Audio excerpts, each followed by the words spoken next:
designer of Hydrophobia. Hydrophobia is, it's got two key features.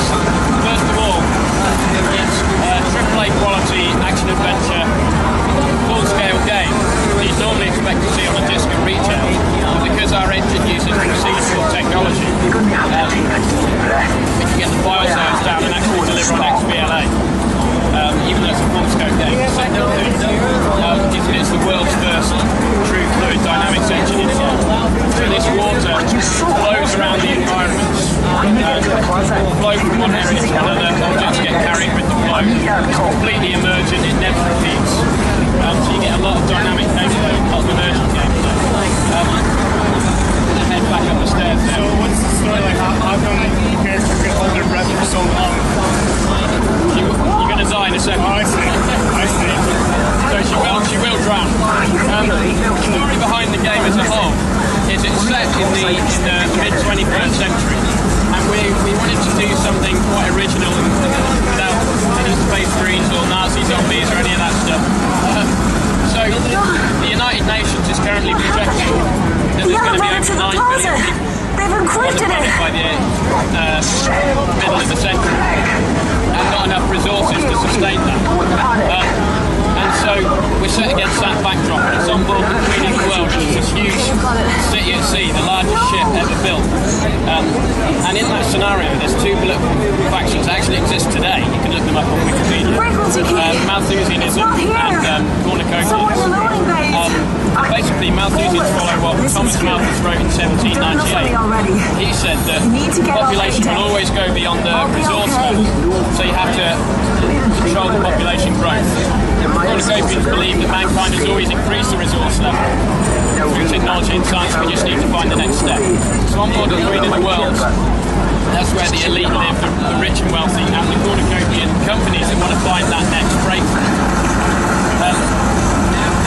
And on the 10th anniversary of the sailing of the Queen of the World, a huge breakthrough announcement is about to take place, and neo-Malthusian fanatics attack the ship. And Kate here is an engineer on board the ship that gets caught up behind enemy lines and caught up in the scenario. This episode shaft over here. Go through this door. You hold wide to surface, you can go up to the next stage. Hold the Y button. In this next section, you're going to see what we call flow combat. So even though you start off just with a sonic round, a stun weapon effectively, you hold the right triggers to charge the weapon. You can shoot oil barrels. Oil barrels will rip a hole in the wall, water will flow through, and the oil fire flows in a circle of water, actually gets carried into your enemies and sets them on fire. And because it's a real physics simulation, it's never the same twice. The AI is completely dynamic, so they react to the water and the environment that's going on. So every battle is going to be unique. And you can even affect how much water you let into the area, which affects how the game goes. So here you can see these oil barrels, and the windows got water behind them. You're going to take out this guy. So you've got a full cover system in there, you've got stealth as well. So if you tap the RB to bring your gun out, get into cover just here. And this guy, he hasn't noticed you yet. Now, if you hover over here, you see that red reticule, that's like an aim assist, because when all the oil barrels are floating around, it's hard to precisely aim them. So you can hold to charge your gun, and it will destroy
can just do that. You can just move the barrels around.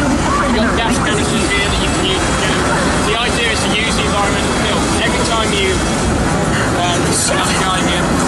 every time you shoot out a window, blow up an oil barrel, it adds points, and you get a timer for your combo. As long as you keep chaining them together, you keep the combo going, and hopefully until you kill a guy in that chain, which then adds the multiplier. He can shoot the barrels too. And there's a window there, and the cracks will actually spread across the window from the water pressure, and eventually the water will burst through. You can drown the guys. If you stun them for long enough, you drown them, but that he's going to get back up. That's what that indicates. Is there any melee in this game? Sorry? Melee combat? Hand to hand? No, you've got to take them out with the environmental kills. That's the focus. So yeah, like I said, you should chain together all those environmental kills, and then try and get the multiplier. There's a guy down here. So you want to get your gun out without me. I can stun him. Yeah, that's one way of doing it.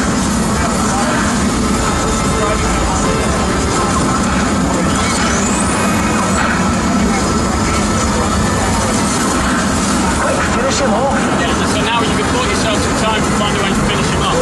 Maybe use the barrels, maybe use the water. Oh crap!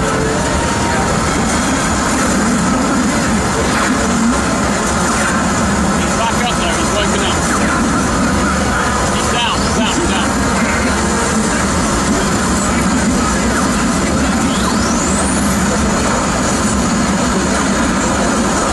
Yeah, that's a good tactic. Pepper the barrel towards him.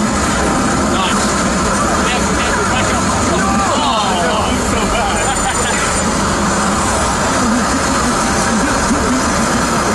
So is stealth a big focus in this game?